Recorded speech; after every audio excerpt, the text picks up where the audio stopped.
얼마 전에 한국을 떠들썩하게 한 사건이 있었죠. 연신 매스컴에서 또 많은 사람들이 분노하면서 어찌 이러한 일이 일어날 수 있겠는가라고 하면서 분노를 터뜨린 사건, 바로 정인양 사망 사건입니다. 16개월 되어진 입양아가 양부모에 의해서 끔찍하게 살해를 당한 그러한 사건이지요. 생모에게서도 쉽게 말하면 버림을 받은 아이잖아요.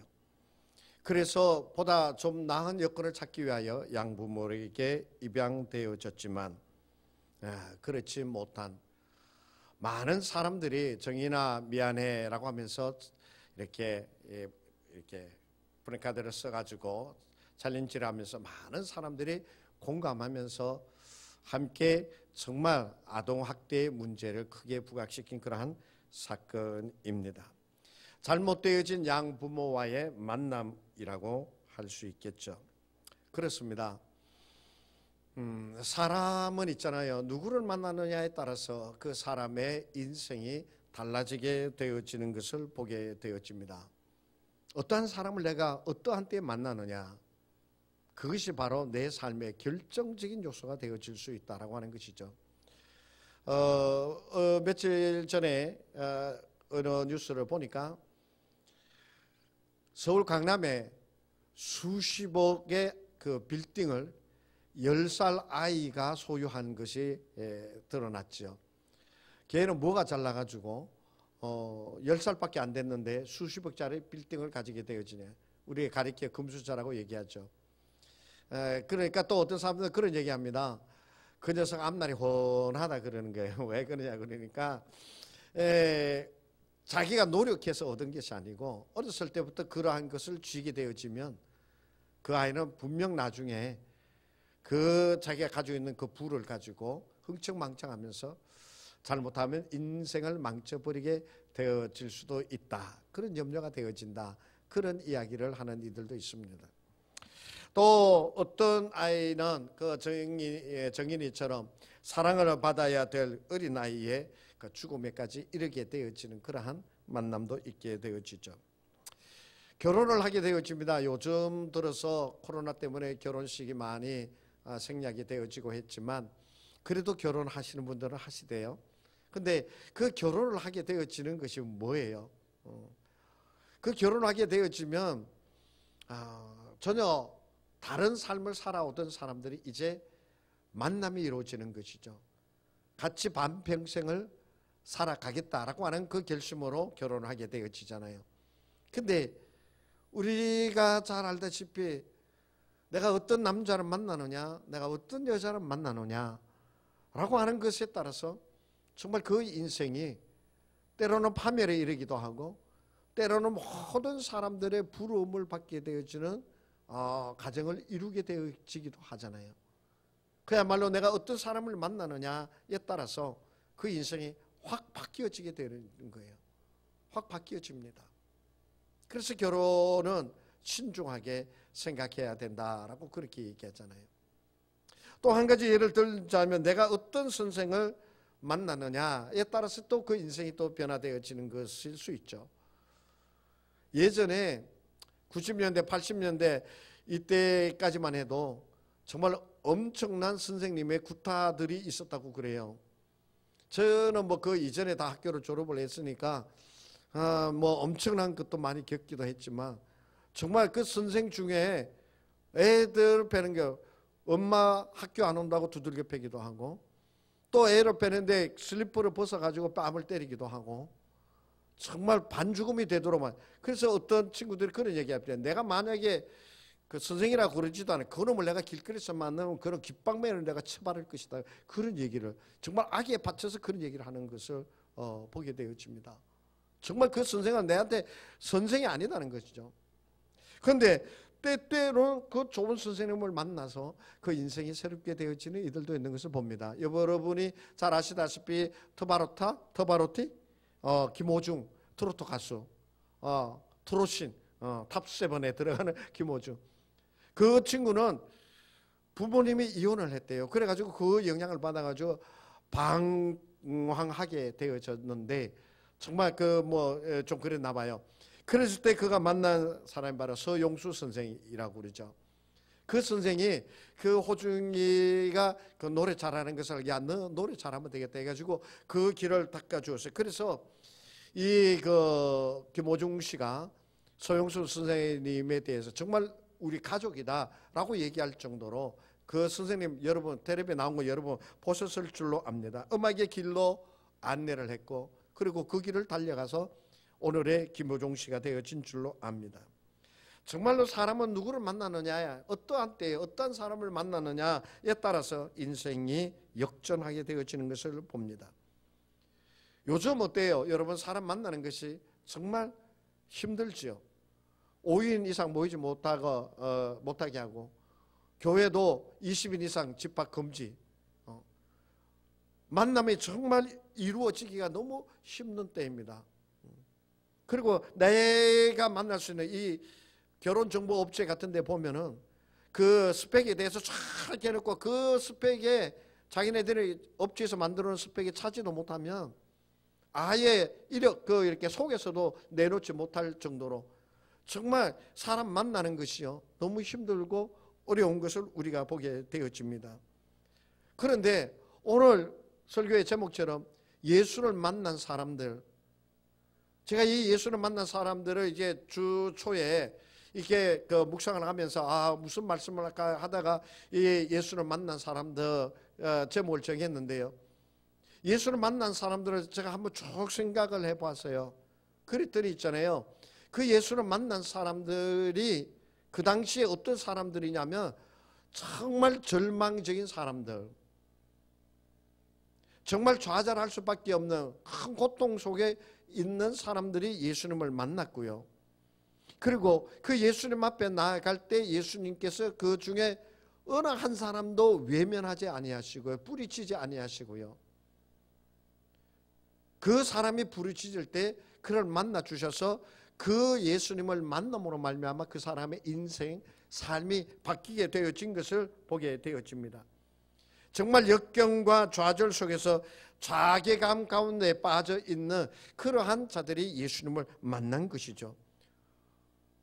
제가 이제 아내하고 얘기하면서 요번 주에도 12회 혈류병 앓는 사람 나오는 얘기 좀 해야 될 것 같다고 그러고 또 수가생이 얘기해. 왜 맨날 그 사람들 얘기만 해? 그래가지고 제가 다른 사람들도 찾아보았어요. 그랬더니 다른 사람들도 있었어요. 삭개오도 있었고요. 베드로도 있었습니다. 베드로 어떤 때 예수님을 만났어요? 베드로는 밤새 고기를 낚으려고 거물을 쳤지만 한 마리도 잡지 못한 그때 예수님을 만났습니다. 그때 예수님을 만났을 때 이 베드로는 좌절입니다. 밤새도록 한 마리 못 잡았으니까. 그리고 예수님이 깊은 데 가서 그물을 내려라 그랬을 때 자기의 모든 것이 다 꺾여져 버린 것이에요. 어부의 망신이다 라고 얘기할 수 있겠죠, 쉽게 얘기하면. 바로 그러한 때에 베드로는 예수님을 만났습니다. 바로 그러한 때에 베드로가 예수님을 만난 거예요. 여러분들 오늘 이 성경의 말씀에 보면 이런 양 한 마리를 찾는 얘기가 나옵니다. 그 이런 양 한 마리의 모습이 지금 어떠합니까? 이 이런 양 한 마리의 모습은 절망적입니다. 왜? 짐승의 먹이가 되어지잖아요. 표적이 되어지잖아요. 목자의 도움을 인도를 받지 못하는 자가 양이 되어져 버리고 말잖아요. 실제로 그 몇 년 동안 잃어버렸던 양을 되찾은 것이 토픽에 나오는데 보니까 이 양이 있잖아요. 털이 얼마나 많이 자랐는지 동글동글한 공이 돼버렸더라고요. 그냥 이게 다 덮여버린 거예요. 털이 안 깎아주니까. 동굴에 들어가서 살았다라고 그렇게 전해지는데 그 이런 양 한 마리는 목자를 만나지 못하게 되었지만 이제 끝난 거예요. 바로 그 절망적인 그 순간에 목자가 가서 양을 찾은 것이잖아요. 그 절망적인 순간에 여러분 성경에 보면은 예수님이 여리고성에 지나갔을 때 바디메오가 나옵니다. 바디메오도 어땠습니까? 그 앞이 보지 못하던 절망적인 그러한 시간이었잖아요. 마가복음 5장에 나오는 그라사 지방에 예수님이 가셔서 여러분 군대 귀신 들린 자 얘기 아시죠? 예수님이 그라사 지방에 가셔서 만났을 때 그라사 지방에 군대 귀신 들린 지 어떠했습니까? 동네 사람들에게 쫓겨나게 되어지고 공동묘지에, 그것도 사슬에 묶여가지고 공동묘지에 사는 자가 바로 군대 귀신 들린 자였습니다. 그러한 귀신 들린 자가 예수를 만남으로 어떻게 되어졌습니까? 예수를 만남으로 그가 온전하게 정신이 들어가지고 바르게 이렇게 앉아있는 것을 동네 사람들이 보고 놀래 자빠졌잖아요.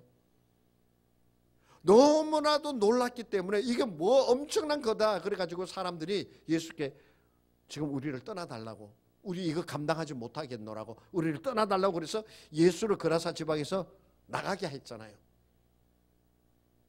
예수를 만나기 직전에 사람들의 모습은 정말 엄청난, 자기네가 가질 수 있는 가장 큰 낙심, 절망적인 그 순간에 이들이 예수님을 만났고, 그 예수님을 만났을 때 그들의 삶이 어떻게 되어졌느냐? 완전히 달라지게 되어졌어요. 새로운 삶을 살게 되어진 것이죠. 근데 중요한 것은요, 이러한 사람들이 예수를 만나게 되어졌을 때, 만나러 나갔을 때 예수님께서 그들을 외면하지 않으셨다라고 하는 사실이에요. 그들을 뿌리치지 아니하셨어요. 왜 그랬을까요? 요한복음 6장 37절에 보면 이 말씀이 있습니다. 아버지께서 내게 주시는 자는 다 내게로 올 것이요 내게 오는 자는 내가 결코 내쫓지 아니하리이다. 아버지께서 내게 보내주시는 자, 내가 그 사람 하나도 잃지 아니할 것이고, 내게 오는 자를 그가 어떠한 자이든지 어떠한 모습이든지 어떠한 형편이든지 간에 내가 그를 결코 내쫓지 않겠습니다. 그렇게 말씀해 주고 계시는 것이에요. 그래서 예수님 앞에 나온 사람들 전부 다 우리가 보기에 정말 문제 있고 걱정할 수밖에 없는 그런 사람들이었잖아요.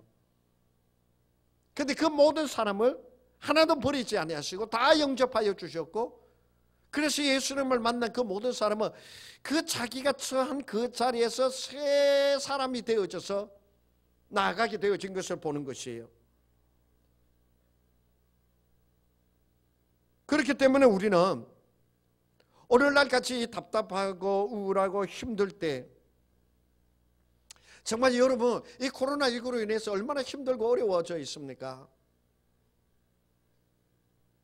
많은 사람들이 얘기해, 지금까지 이렇게 살아본 적은 없다고, 지금까지 이런 적은 없었다라고 얘기하면서 지금 우리가 겪고 있는 이 모든 것이 얼마나 엄청난 고통과 아픔과 좌절을 우리에게 가져다 주는지 많은 분들이 그렇게 얘기하고 있잖아요. 바로 그러한 때에 예수님께 돌아가고 만나게 되시기를 축복합니다. 예수님께 나아가게 되어지면 한 사람도 예수님은 잃어버리지 않겠다고 얘기하셨고, 예수님께 나아간 자는 모든 사람들이 다 새롭게 되어짐을 얻었고 새로운 삶을 살아가는 자가 되어졌더라라고 하는 사실이에요. 그렇기 때문에 우리가 이러한 때일수록 어떻게 되냐, 예수를 만나기 위하여 나아가는 자가 되어야 돼요. 그런데 중요한 것이 있습니다. 예수님을 만나러 나아가기까지는 많은 어려움이 뒤따른다라고 하는 사실이에요. 이 어려움을 견디고 넘어서서 이기고 예수를 만난 자들이 새로운 삶을 살게 되어진 거예요. 나가다가 포기하고 생각만 하고 질려가지고 못 나가고 하는 사람, 예수님 만나지 못했죠. 그거는 결코 새 사람이 되어지지 못했습니다. 마가복음 10장에 보면 예수님께서 여리고성의 바디메오를 만나게 되어진 장면이 나옵니다. 그런데 이 바디메오가 예수가 지나간다는 얘기를 듣고 다윗의 자손 예수의 나를 불쌍히 여기소서라고 해서 큰 소리를 외쳤죠. 그때 사람들이 뭐라고 그랬습니까? 소경 주제에 잠잠하라고, 조용히 하라고. 그러니까 이 바디메오가 어떻게 했다고 그랬어요? 웃옷을 벗어버리고 더 크게 소리 질러 나갔다고 그랬습니다. 이게 바로 뭡니까? 이 바디메오가 예수를 만나기 위하여 나아가는데 닥치게 되어지는 어려움인 것이잖아요.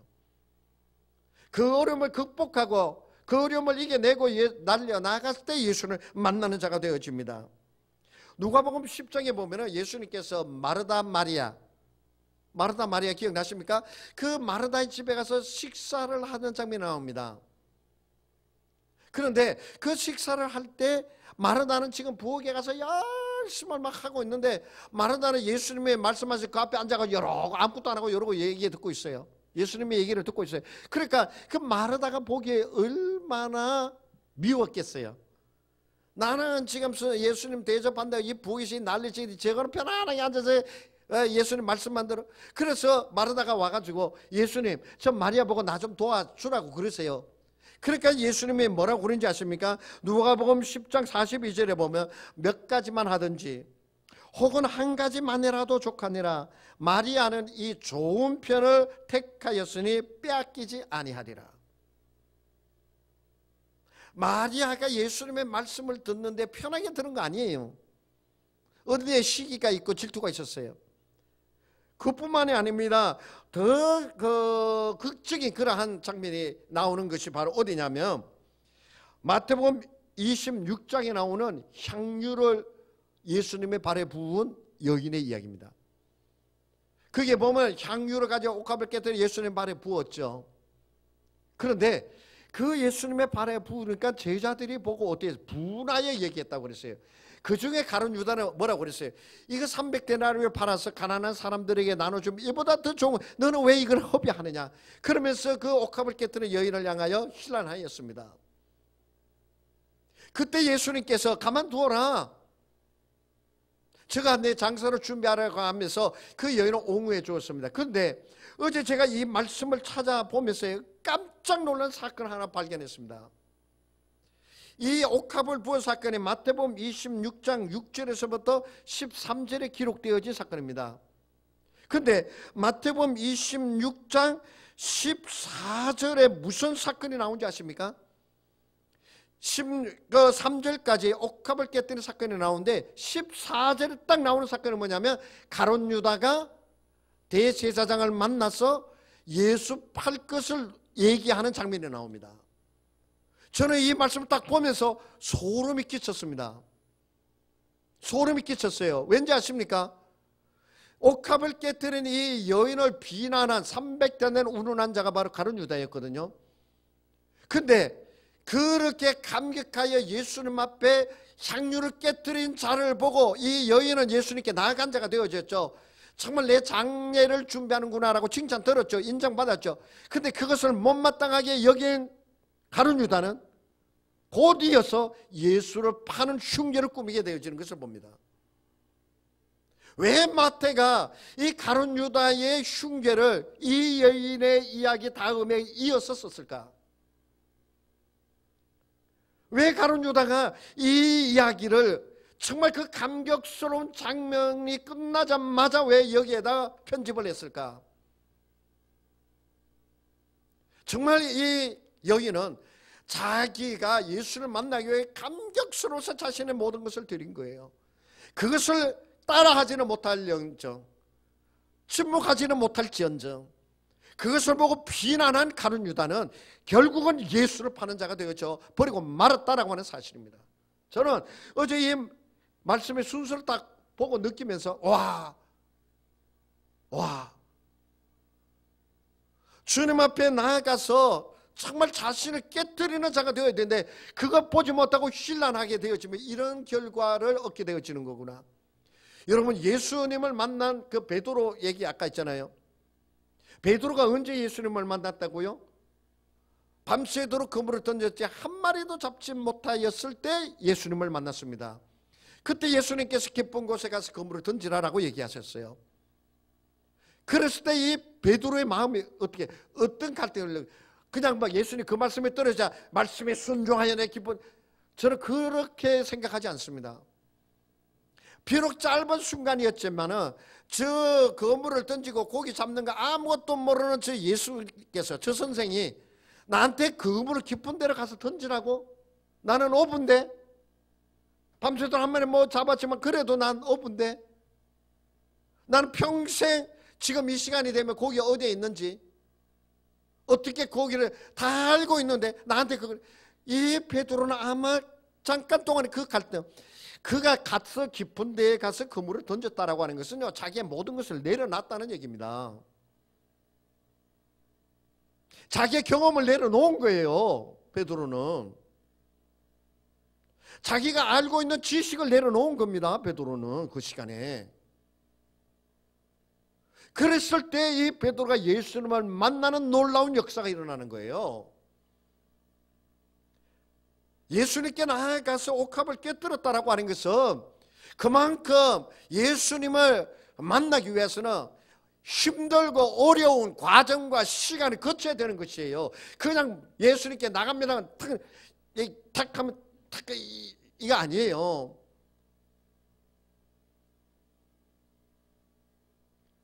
예수님을 만나기 위해서는 정말 옥합을 깨뜨리고 정말 바디메오처럼 모든 사람들이 다 방해작용을 하고 베드로처럼 자기의 모든 것을 내려놓고 삭개오 볼까요?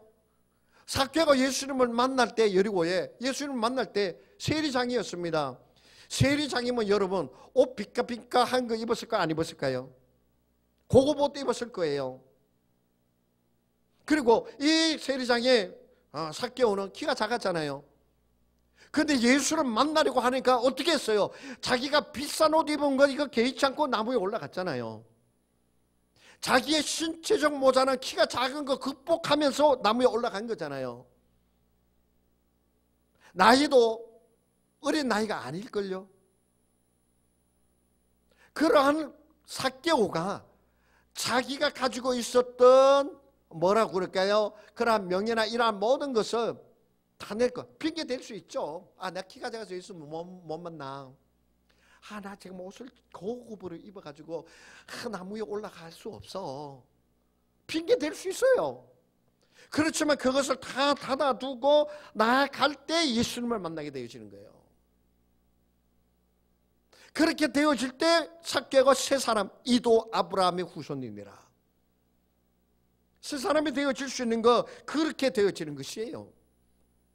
우리가 예수님을 만나러 나아갈 때 가지 견디는 자가 되어야 돼요. 예수님을 만나러 나아갈 때 온갖 방해가 내 안에서도 있고 외부에서도 일어나게 되어집니다.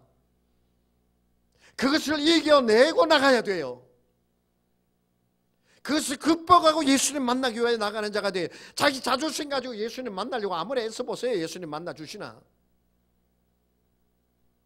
자기의 생활을 보고 이 핑계 저 핑계를 대고 예수님 만나러 나가지 못하고 바쁘다 뭐 어쩌다 하면서 핑계 대고 나가지 못하고 예수님 만나 주시나 보세요. 못 만납니다. 예수님 만나기 위해서 정말 만나기까지 어려움이 뒤따르게 되어지지만 그 어려움을 극복하고 포기하고 내려놓고 나아갈 때 예수님 만나 주시는 거예요.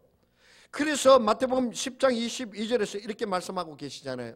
너희가 내 이름으로 말미암아 사람에게 미움을 받을 것이나 끝까지 견디는 자는 구원을 얻으리라 라고 말씀해 주고 계세요.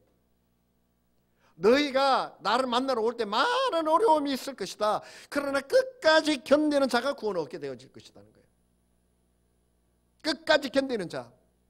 여러분 지금 코로나19로 인하여 우리의 신앙이 제가 오늘 예배를 시작하려고 앞에 서면서 여러분들이 이렇게 어제 뉴스 보고 나왔죠. 그죠? 그리고서는 오늘은 그럼 좀 나가도 되겠다 싶어서 나왔죠. 근데 있잖아요. 오늘까지 20인 이하예요. 근데 오늘까지 20인 이하라고요. 근데 나오신 여러분 보니까 어때? 제 마음에 너무 감격스러워 막 울컥하는 거예요. 이렇게 예배를 고파하고 이렇게 예배를 그리워하며 주님 앞에 나아가려고 주님 앞에 서기 위해 이러한 마음 자세를 가지고 행동을 하는구나 라고 하는 것이 딱 느껴질 때에 제가 감격스러운 거예요. 하나님께서도 이러한 마음을 가지고 주님을 찾고 찾는 자들을 만나 주실 줄로 믿습니다. 나를 만나는 자는 구원을 얻겠다고 그러셨습니다. 그러면 예수를 만나는 사람들이 되어야 될 텐데 당신은 예수님을 만나기 위하여 무엇을 하고 있었느냐라고 하는 거예요. 당신은 예수를 만나기 위해 무엇을 하고 있습니까? 베드로는 배와 그물을 버려두고 바디메오는 모든 사람들을 조용하라 그런 거 버려두고 마리아는 그 언니에게 미움을 받더라도 그죠? 그 모든 것을 이기고 예수님을 만났잖아요. 그럼 당신은 지금 예수님 만나기 위하여 무엇을 하고 있느냐는 거예요. 당신은 지금 뭘 하고 있습니까? 제가 전하에 들은 얘기가 있습니다. 필사 여러분 많은 분들이 지금 하고 있죠. 그죠? 근데 이 필사를 하면서 정말 힘들고 어려운 가운데 필사를 하면서 하나님이 함께하여 주시는 것을 느끼는 거예요. 깨닫는 거예요. 자기가 어깨도 아파가지고 이 필사하는 게 그렇게 쉬운 게 아닌데 어깨가 아픈데도 불구하고 필사를 했더니 어느 순간인가 어깨 아픈 게 나았다는 거예요. 제가 요즘 저녁마다 아내가 필사를 막 어깨 아프다 그래요. 내가 밤마다 아이고 왜 이래 잘한디야. 이럴 때라도 마누라 몸을 좀 만져야지. 그러고서는 제가 안마를 막 어깨 열심히 주물러 줍니다. 그만큼 힘든데요. 아프대요. 꾸정하게 앉아가지고 글 쓰고 하는 게 아프대. 그런데 그 필사를 하면서 그 어깨 원래 아팠던 사람이 남을 얻은 거예요. 그러고 나서 정말 자기 집에 큰 걱정에 주말 부부였는데 남편이 멀리 떨어져 있었는데 그 남편이 집 근처로 다시 정군을 오게 되어진 거예요. 명태를 하느냐 마느냐는 그 순간의 나이이지만 정말 이 필사를 하는 도중에 하나님이 나와 함께하여 주시는 것을 내가 느꼈다고. 그러면서 자기가 필사를 하는 그 기쁨을 얘기했다고요. 뭡니까? 팔이 아파 핑계 댈 수 있어요. 시간이 없다라고 얘기할 수 있어요. 시간이 없을 수 있어요. 그런데 있잖아요, 많은 사람들이 직장 다니면서 없는 시간 가운데 필사하고 있다는 거 기억하세요. 몸이 어깨가 아파서 힘든 가운데서도 필사해서 내가 1등 하겠다고, 필사 1등 하겠다고 그러면서 열심히 내고 있는 이들, 직장 다니면서 없는 시간에 밤늦게까지 밤 12시간 넘도록 잠자지 않으면서 필사를 하면서 내가 1등 하겠다고 하면서 나가고 있는 사람, 시간이 없다고요? 눈이 아프다고요? 게을러서 힘이 들어서 혼자 하려고 하니까 재미가 없어서 온갖 핑계는 많이 있습니다. 내가 예수를 만나러 나가려고 할 때 나가지 못하도록 막는 온갖 핑계거리는 많이 있습니다. 그러나 중요한 것은 그 핑계거리를 이기고 나아가는 자가 예수를 만난다는 그 사실입니다. 그 핑계거리에 갇혀 있는 자는 결코 예수님을 만나지 못합니다. 그 핑계거리를 이기고 뛰어넘어서 그렇게 나아가는 자 주님께서 맞아주시는 것이에요. 고린도전서 15장 58절에서 이렇게 말씀하여 주고 계십니다. 그러므로 내 사랑하는 형제들아, 견실하며 흔들리지 말고 항상 주의 일에 더욱 힘쓰는 자들이 되라. 이는 너희의 수고가 주 안에서 헛되지 않은 줄 알미라. 온갖 핑계를 다 건너뛰고 이기고 우리가 수고하고 달려나가는 그 모든 것 결코 헛되지 않다라고 성경에서 말씀해 주고 계십니다. 이사야 65장 23절과 24절에서도 이렇게 말씀하고 있습니다. 그들의 수고가 헛되지 않겠고 그들이 생산한 것이 재난을 당하지 아니하리니 그들은 여호와의 복된 자의 자손이요 그들의 후손도 그들과 같을 것이라. 24절 그들이 부르기 전에 내가 응답하겠고 그들이 말을 마치기 전에 내가 들을 것이라 라고 말씀하고 계십니다. 내가 주님을 만나기 위하여 달려나가는 그 수고는 결코 헛되지 아니하리라. 아버지께서 내게 보내신 자를 내가 하나도 잃어버리지 아니하였나이다. 잃어버리지 아니하였나이다. 예수님은 그렇게 온 힘을 다하여 자기를 만나기 위하여 쫓아 나오는 이들을 외면하지 아니하시고 그들과 함께하여 주셨습니다. 그들을 영접하여 주셨고 그 형편을 들어주셨고 그들이 새로운 삶을 살 수 있게 하여 주셨습니다. 여러분, 지금 우리는 힘들고 어렵다라고 하는 시기를 살고 있습니다. 평생 이런 적은 없었다라고 얘기할 정도로 이러한 시간을 우리가 보내고 있습니다. 이러한 때 여러분이 할 수 있는 건 무엇입니까? 힘들고 어렵다라고 얘기만 하고 있을 것입니까? 이러한 때 여러분이 할 수 있는 건 뭐가 있습니까? 내가 무엇을 해야 되겠다라고 생각하고 계십니까? 가정이 힘들고 어려워도 주께 나아가면 그것을 이기고 나온 자 주께서 영접하여 주십니다. 그래서 성경에서 우리에게 말씀하고 계시잖아요. 고린도후서 5장 17절, 여러분 잘 아는 말씀. 그러므로 누구든지 그리스도 안에 있으면 새로운 피조물이라. 이전 것은 지나갔으니 보라 새 것이 되었도다. 이 말씀, 예수를 만난 자들의 모습입니다. 이 힘들고 어려운 때에 예수를 만나기 위하여 당신은 무엇을 하시겠습니까? 어떠한 수고와 어떠한 노력을 하시겠습니까? 그래 함으로 예수를 만남으로 정말 성경에 나온 예수를 만난 자들의 그 모습처럼 그 은혜와 복을 받는 그러한 우리가 되어지기를 간절히 원합니다. 주님께서 우리를 도와주실 것입니다. 기도하겠습니다. 하나님 아버지 감사합니다. 비천하기 이를 데 없는 자이지만 주님을 만나기 위하여 나아가는 자가 되기를 원합니다. 주여 우리를 영접하여 주심을 믿습니다. 어떤 시련과 어떠한 핑계거리도 다 이겨내게 하여 주시고 예수를 만나기 위하여 달려나가 새 삶을 얻는 우리가 되게 하여 주시옵소서. 그 은혜를 덧입는 자가 되게 하여 주옵소서. 예수님의 이름으로 기도하옵나이다. 아멘.